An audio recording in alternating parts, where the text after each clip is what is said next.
لله رب العالمين الحمد لله الذي هدانا لهذا وما كنا لنهتدي لولا أن هدانا الله أشهد أن لا إله إلا الله وحده لا شريك له وأشهد أن محمدا عبده ورسوله اللهم صل على محمد وعلى آله وصحبه ومن تبع بإحسان إلى يوم الدين وسلم تسليما. Segala puji hanya milik Allah. Alhamdulillah, di kesempatan pagi yang berbahagia ini kita bisa beraktivitas talabul ilmi. Mudah-mudahan dirahmati oleh Allah Subhanahu wa taala dan diterima semua amal-amal kebaikan kita serta diampuni dosa-dosa kita yang telah berlalu. Sekarang kita lanjutkan pembahasan kitab ini di bab Al-Amalu bil Quran wal Hadis. Al-Amalu bil Quran wal Hadis. Ini kalau dibaca Al-Amalu bil Qurani wal Hadisi, beramal dengan Al-Quran dan hadis. Al-Amalu dibaca Al-Amalu disebabkan karena dia isim yang diletak di awal, namanya mubtada. Bil Qur'ani dibaca menjadi kasroh karena ada huruf jar yaitu bi. Wal hadisi dia atop kepada Al-Qur'ani. Taib. Halaman 25. Kalau di kitab fotokopiannya halaman 26. Al-amalu bil Qur'ani wal hadisi, beramal dengan Al-Qur'an dan hadis. Poin yang pertama, limadza anzalallahu al-Qur'ana? Untuk apa Allah turunkan Al-Quran? Anzalallahu, kalimat Allahu dia menjadi fa'ilnya, menjadi subjeknya, Al-Qur'ana menjadi objeknya atau fa'il atau maf'ulnya. Untuk apa Allah turunkan Al-Quran? Baik. Anzalallahu al-Qur'ana lil'amali bih. Allah turunkan Al-Quran supaya manusia dan jin beramal dengan Al-Quran, untuk mengamalkan Al-Quran, untuk beramal dengan Al-Quran. Qala Allah Ta'ala, Allah Ta'ala berfirman, ittabi'u ma unzila ilaikum mir rabbikum.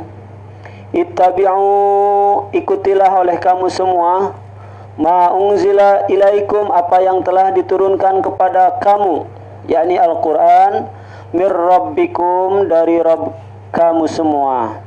Surat Al-A'raf ayat ketiga.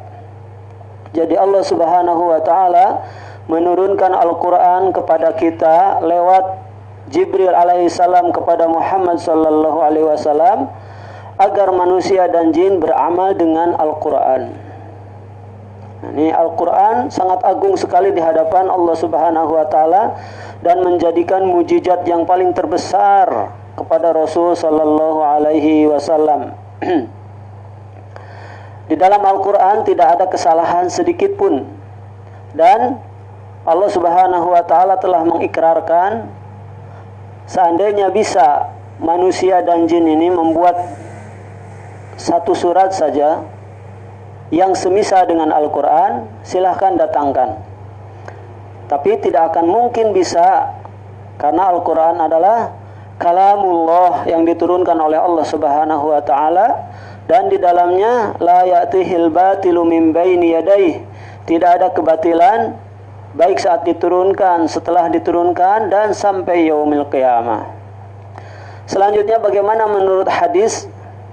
Di dalam hadis ini disebutkan an Abdullah bin Sabl, an Abdullah bin Sibli radhiyallahu an qala Rasul sallallahu alaihi wasallam, iqra'ul Qur'an, bacalah oleh kamu semua Al-Qur'an, wa'malu bih, dan beramallah dengannya, wala ta'kulu bih, dan jangan mencari makan dengan Al-Qur'an.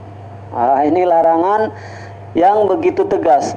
Kita lihat hadis yang diriwayatkan oleh Imam Ahmad dari sahabat Abdullah ini secara lengkap.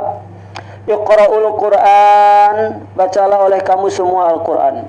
Jadi kita diperintahkan oleh Rasul sallallahu alaihi wasallam untuk membaca Al-Qur'an. Biasakan membaca Al-Qur'an setiap hari, imma 1 juz, imma 10 halaman, imma 2 halaman, terserah semampunya. Jadi banyak di antara saudara-saudara kita yang tidak mau membaca Al-Quran. Nah, ini sebuah kerugian dan sebuah penyesalan nanti di yaumil qiyamah. Iqra'ul Quran, bacalah oleh kamu akan Al-Quran. Bahkan di hadis yang lain bahwa Al-Quran ini termasuk zikir yang paling utama. Seutama-utama zikir yaitu membaca Al-Quran. Seutama-utama zikir membaca Al-Quran. La aqulu alif lam mim harf. Aku tidak menyebutnya alif lam mim itu satu huruf. Walakin alif harpun, wal lam harpun, wa mim harpun. Akan tetapi alif satu huruf, lam satu huruf, mim satu huruf. Wa fi kulli harfin ajrun, dan setiap huruf mengandung pahala. Bahkan Allah lipat gandakan menjadi 10 kebaikan. Fi kulli hasanatin, fi kulli hasanatin. Setiap satu kebaikan Allah lipatkan menjadi 10 kebaikan. Ini keutamaan membaca Al-Quran. Wa'malu bih, dan beramallah dengan Al-Quran. Jadi isi Al-Quran diamalkan, apa yang ada di dalam Al-Quran dipraktekkan, diamalkan. Wala tajbu anhu, dan janganlah melalaikannya. Di hadis yang kitab ininya tidak ada dipotong. Wala taglu fihi, dan janganlah gulu, berlebih-lebihan terhadap Al-Quran. Membaca Al-Quran dari pagi sampai malam, sampai pagi lagi tamat satu mushaf. Nah, ini dilarang, tidak boleh gulu, tidak boleh berlebih-lebihan. Ada orang membaca Al-Quran 1 hari tamat. Padahal ada hadis larangan bahwa tidak boleh menamatkan Al-Quran kurang dari 3 hari. Kecuali di bulan Ramadan. Sebab di bulan Ramadan di antaranya Utsman bin Affan menamatkan Al-Quran 1 malam. Begitupun Imam Asy-Syafi'i rahimahullah menamatkan Al-Quran dalam 1 hari, 1 malam, 1 kali. Kalau berlalu sudah masuk di 10 terakhir Ramadan, 1 malam, 1 kali. Allahu Akbar. Tapi kalau di hari-hari selain Ramadan, maka tidak boleh menamatkan Al-Quran kurang dari 3 hari. Tidak boleh berlebih-lebihan bergulu terhadap Al-Quran. Wala takulu bi, dan jangan mencari makan dengan Al-Quran. Ini peringatan untuk saya dan untuk semuanya ya. Mencari makan dengan Al-Quran bagaimana? Ini kembali lagi kepada niat masing-masing. Mempelajari Al-Quran tujuannya umpamanya untuk dipakai menjadi qori. Nanti ditandingkan. Nah, ini tujuan untuk mencari dunia. Tidak boleh. Atau menghafal Al-Quran karena tujuannya adalah ingin mendapatkan hadiah. Mempelajari Al-Quran, menghafal Al-Quran karena tujuannya menjadi imam besar di satu masjid yang gajinya 15 juta sampai 20 juta. Nah, ini kembali lagi ke niat.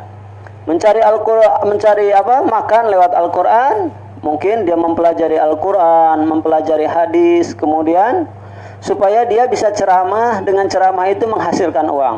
Nah, ini dilaknat oleh Allah Subhanahu wa taala.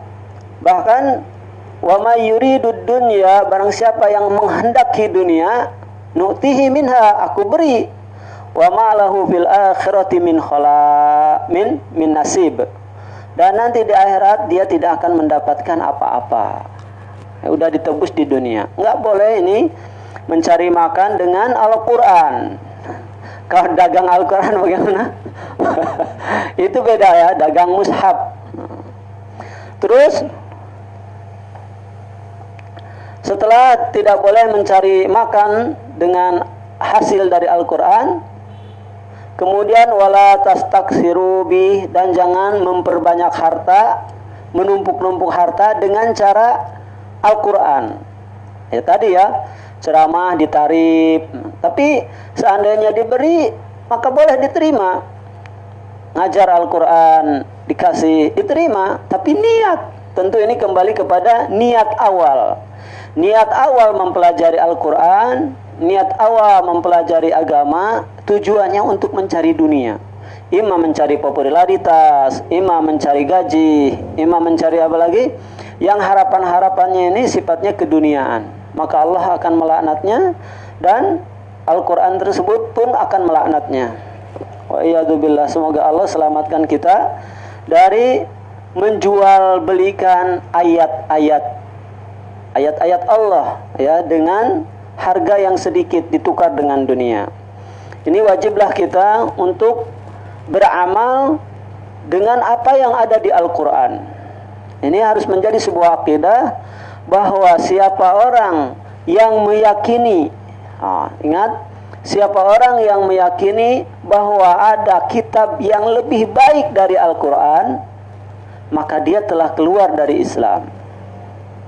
Camkan, siapa orang yang meyakini ada Alkitab, ada Al-Quran, ada buku atau apa saja karya manusia yang lebih baik daripada Al-Quran, maka dia telah keluar dari Islam. Oleh sebab itu, pokok pertama yang harus kita baca adalah Al-Quran. Dibaca, dipahami, ditadaburi, dibaca tafsir-tafsirnya, kemudian diamalkan.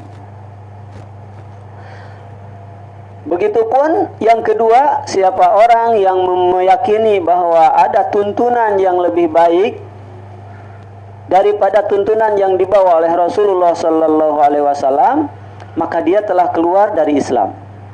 Jadi ada tuntunan yang lebih baik daripada Islam, dia telah keluar dari Islam sendiri. Ya muqallibal qulub, tsabbit qalbi ala dinika. Ini perintah kita untuk beramal dengan Al-Quran. Pertama, iqra'ul Quran, dibaca itu Al-Quran semampunya setiap hari. Kemudian wa'malu bih, dan amalkan isi Al-Quran.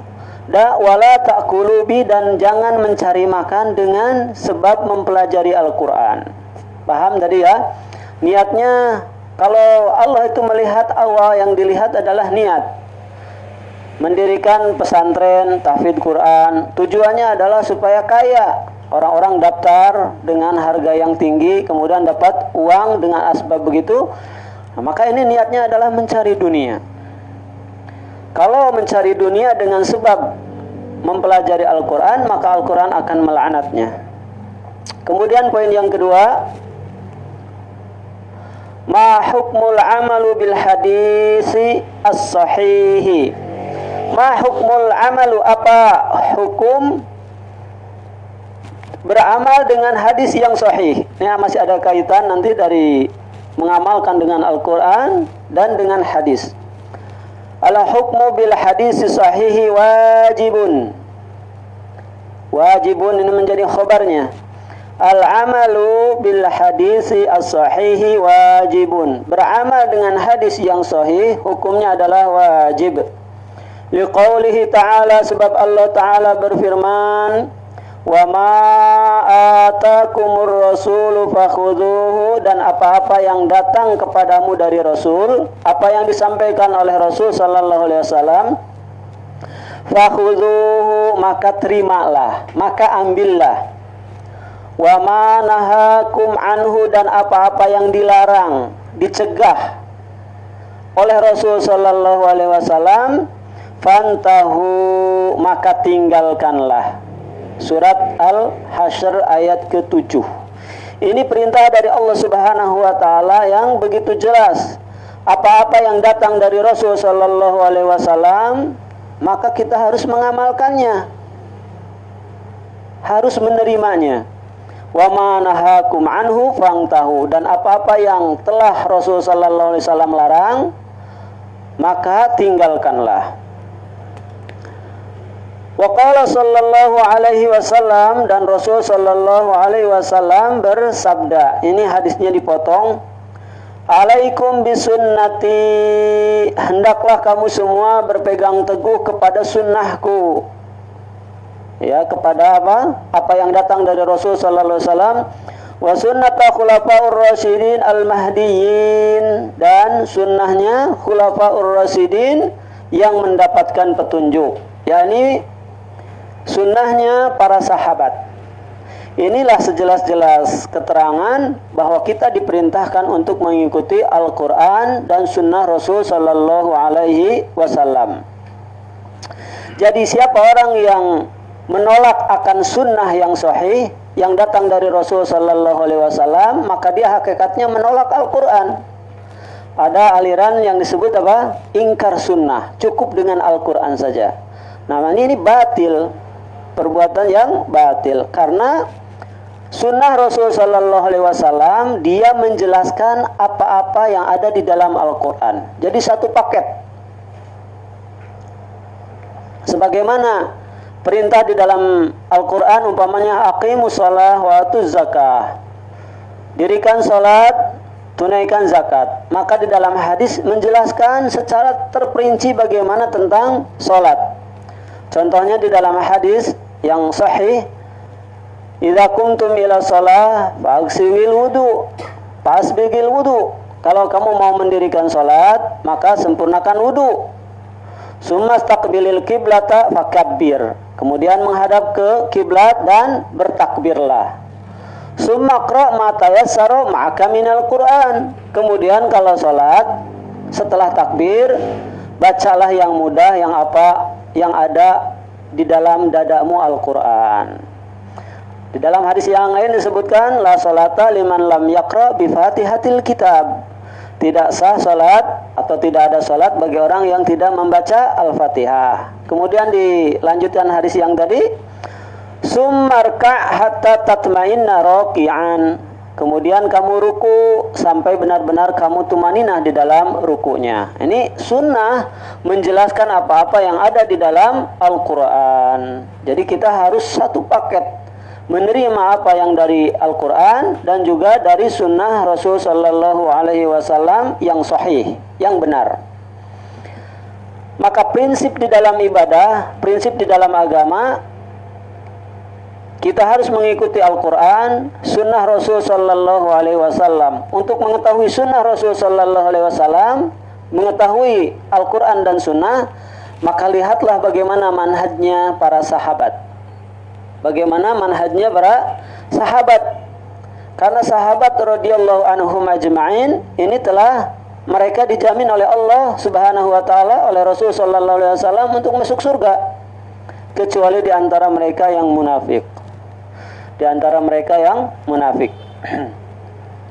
Para sahabat telah diajarkan oleh Rasul Sallallahu Alaihi Wasallam akan sunnah, maka ikutilah bagaimana para sahabat di dalam beragama. Cintanya Rasul Sallallahu Alaihi Wasallam kepada para sahabat, dan begitupun para sahabat mencintai kepada Rasul Sallallahu Alaihi Wasallam dengan cinta yang di atas segala-galanya. Dia mengalahkan cintanya kepada anaknya, kepada istrinya, kepada hartanya. Karena para sahabat ini mencintai Allah dan Rasul secara sempurna. Maka kita harus diperintah mengikuti manhaj, metode penafsiran yang dibawakan oleh para sahabat. Sahabat mencintai Rasul Sallallahu Alaihi Wasallam dengan kecintaan yang amat sangat. Bahkan di antara mereka, di antaranya Abu Bakar, Umar, Utsman, Ali bin Abi Thalib radhiyallahu anhum ajma'in, mereka amat sangat mencintai Allah dan Rasulnya. Jadi kalau apa yang tidak diajarkan oleh Rasul Sallallahu Alaihi Wasallam, tentu para sahabat enggak mengerjakannya. Apa yang dilarang oleh Rasul Sallallahu Alaihi Wasallam, sahabat enggak mengerjakannya. Jadi cinta Allah dan cinta Rasul, lihatlah bagaimana gambaran para sahabat mencintai Rasul Sallallahu Alaihi Wasallam. Kira-kira di antara kita nih, zaman sekarang, ada enggak kecintaan kepada Rasul Sallallahu Alaihi Wasallam mengalahkan cintanya para sahabat kepada Rasul Sallallahu Alaihi Wasallam? Ada enggak? Mustahil. Cintanya para sahabat di atas segala-galanya tentu.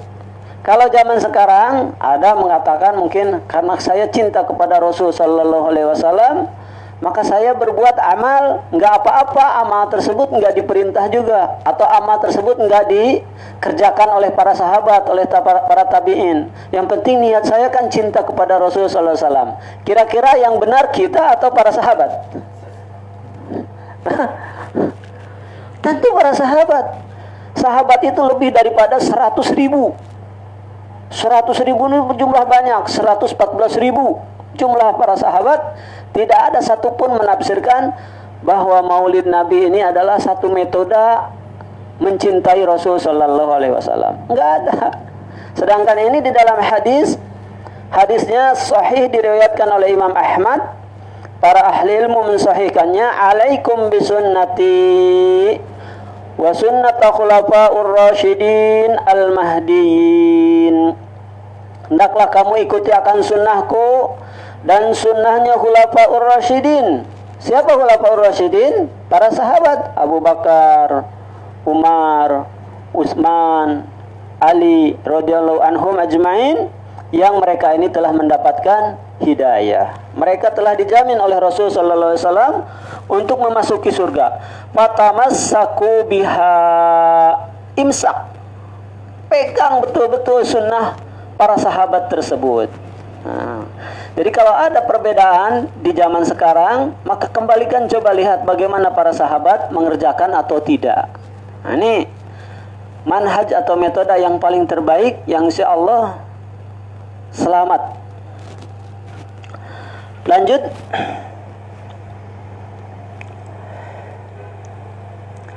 Hal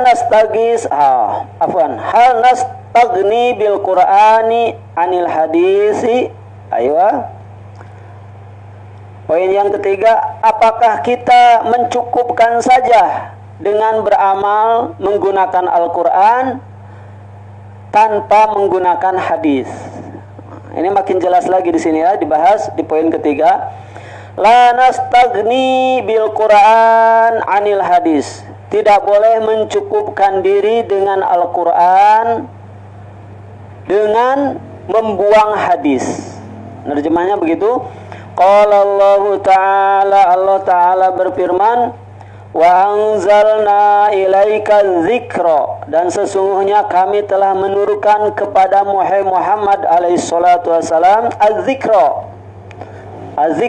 ya, jadi Al-Qur'an, Alkitab, litubayyina linnas, sebagai penjelas, agar menjelaskan kepada manusia. Jadi ini sunnah menjelaskan daripada Al-Quran.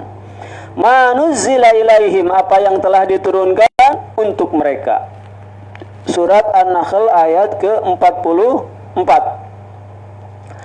Jadi sunnah, hadis yang sahih adalah penjelas daripada Al-Quran. Siapa yang menolak hadis yang sahih, ingat, menolak hadis yang sahih, sunnah Rasul sallallahu alaihi wasallam, atau mengolok-olok ajarannya, walaupun dia mengamalkannya, maka dia telah batal Islamnya. Oleh sebab itu tadi di awal disebut memahami Al-Quran dan sunnah, dia harus lewat metode para sahabat. Kemudian yang kedua, dia harus mengamalkan Al-Quran dan sunnah secara bersamaan. Siapa yang menolak kepada sunnah dengan sengaja, tentu sunnah yang sahih, maka dia telah murtad, keluar dari Islam. Allahu Akbar. Surat An-Nahl ayat ke-44. Kemudian di dalam surat yang lain Allah Ta'ala berfirman, wa ma yantiqu 'anil hawa, dan tidaklah dia Muhammad sallallahu alaihi wasallam berbicara dengan keinginannya, dengan hawa nafsunya. In huwa illa wahyu yuha, kecuali dia bersabda, berperilaku dengan bimbingan wahyu dari Allah Subhanahu wa ta'ala.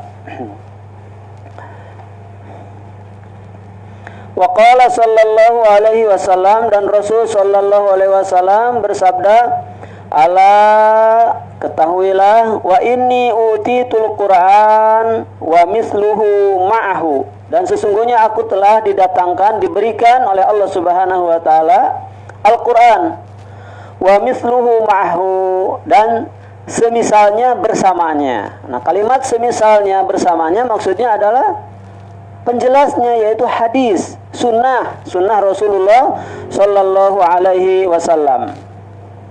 Sebagaimana tadi disebut di awal bahwa Al-Quran memerintahkan kepada sholat, maka sunnah hadis menjelaskan bagaimana cara sholat. Seperti kalau rukulah harus tumanina. Kalau i'tidallah bangkit secara tumanina. Begitupun perintah di dalam zakat. Maka Rasul sallallahu alaihi wasallam menjelaskan tentang zakat. Begitu tentang haji, Rasul sallallahu alaihi wasallam jelaskan tentang bagaimana manasik haji dan umroh. Jadi mengamalkan hanya dengan Al-Quran saja ini tidak cukup. Dia harus mengamalkan Al-Quran dan sunnah secara bersamaan.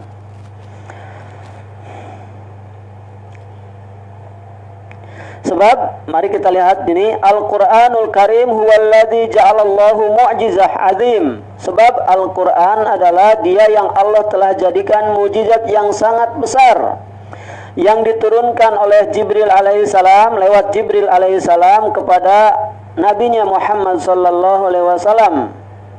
Kalau orang membacanya, dia akan mendapatkan pahala. Bahkan tadi satu huruf akan dilipatkan menjadi 10 kebaikan.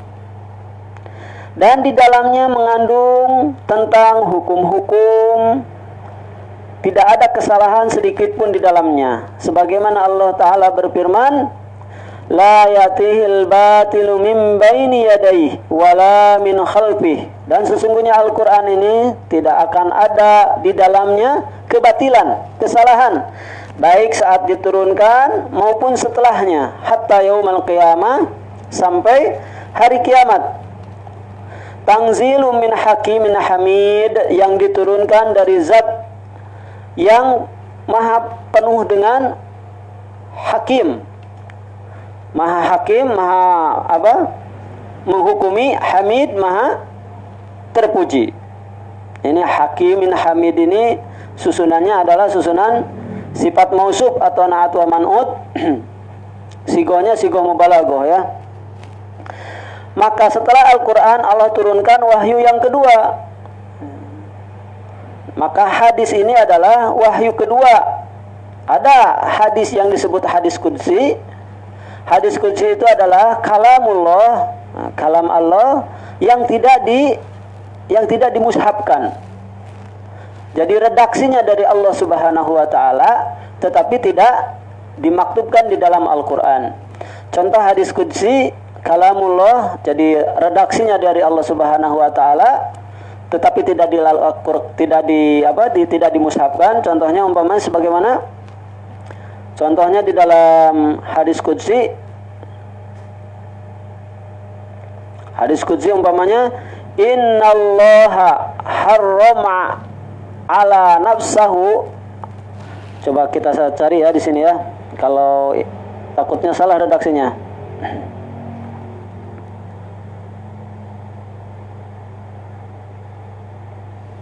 Ya ibadi, oh ini kalimatnya, wahai hamba-hambaku, inni qad haramtu zulma, sesungguhnya aku telah haramkan kezaliman, ala nafsi, atas jiwaku. Jadi tidak ada sifat Allah itu berbuat zalim.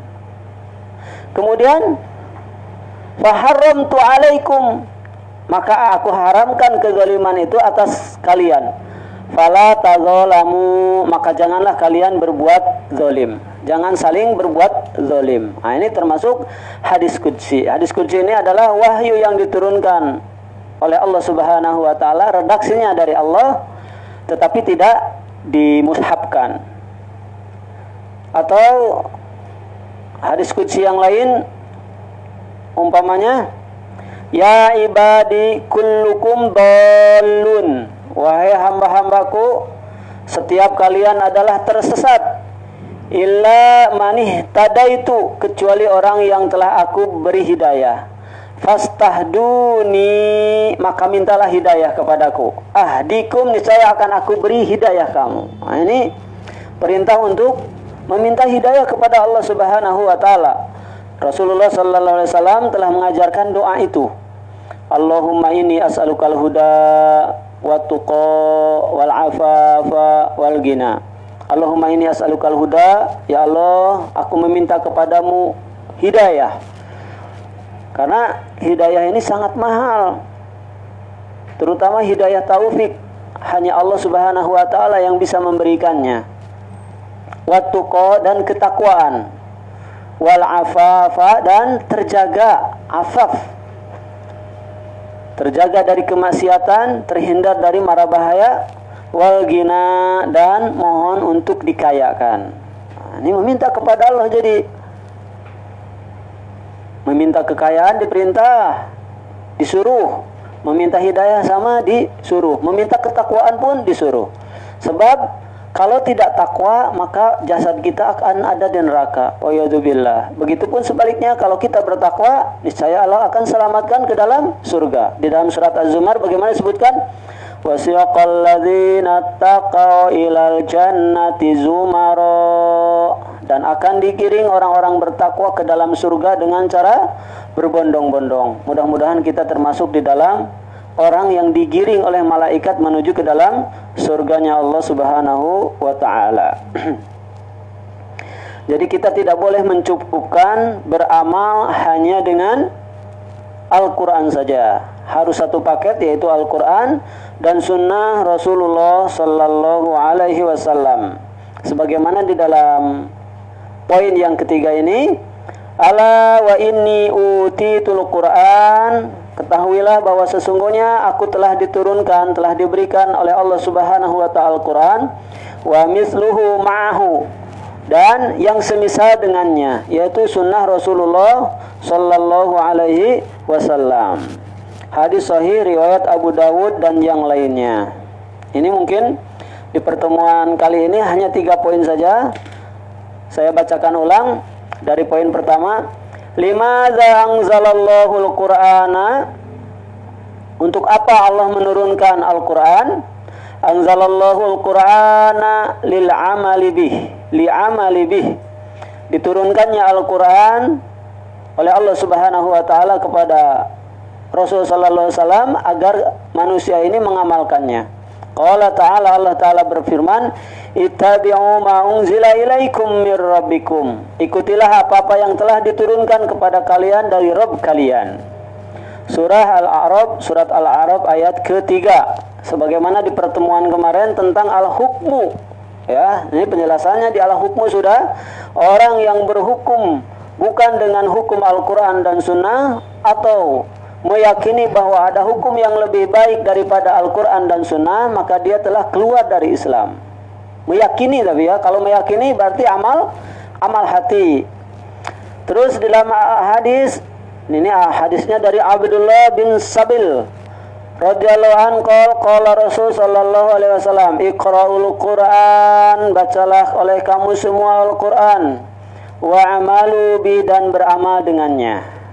Jadi dari mulai sekarang coba diniatkan bagaimana setiap hari untuk bisa membaca Al-Quran. Lebih banyak lebih baik. Karena Al-Quran ini adalah sebaik-baik zikir. Tadi sudah disebut sebaik-baik zikir. Dia adalah kalamullah. Wa'malu bih, dan beramal dengannya. Wala ta'kulu bih, dan jangan mencari makan dengan sebab Al-Quran. Kalau hadis lebih lengkapnya tadi saya bacakan, Iqra'ul Qur'an wa'malu bih, bacalah Al-Quran dan beramallah dengannya. Wala tajfu anhu, dan janganlah lalai. Wala taghlu bih, dan janganlah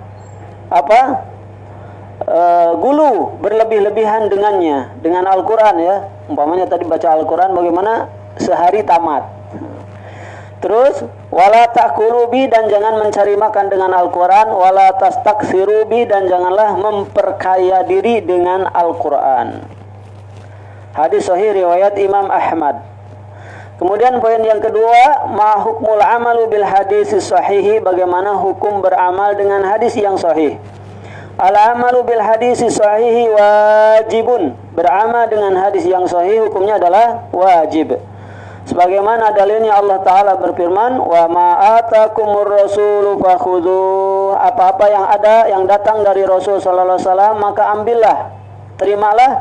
Wa ma nahakum anhu fangtahu, dan apa-apa yang dilarang oleh Rasul Sallallahu Alaihi Wasallam kepada kalian, maka tinggalkanlah. Surat Al-Hasr ayat ke-7. Wa qala sallallahu alaihi wasallam, "Alaikum bisunnati." Hendaklah kamu semua berpegang teguh dengan sunnahku, wa sunnata khulafaur rasyidin al-mahdiyyin. Dan dengan sunnahnya khulafaur rasyidin yang mendapatkan petunjuk. Fatamassaku biha, maka berkomitmenlah dengannya, yaitu dengan sunnah yang datang dari Rasul sallallahu alaihi wasallam. Hadis sahih riwayat Imam Ahmad. Poin yang ketiga,